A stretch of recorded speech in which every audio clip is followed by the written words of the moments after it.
आओ संगवारी हो, आज मैं आप मल्ला एक ठन कविता सुनाऊं जो झन भूला माँ बाप में चले हैं।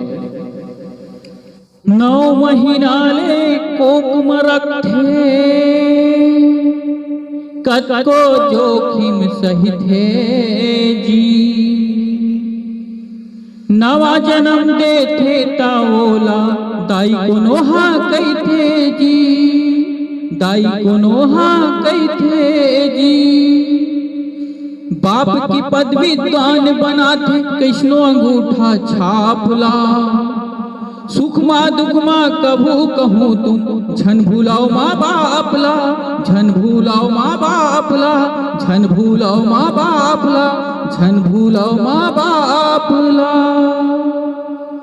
संगवारी हो, ये बोली आप मल्ला मोर आवाज में अच्छा लगी सोही तो हमार वीडियो ला लाइक शेयर सब्सक्राइब कमेंट अवश्य कर दो।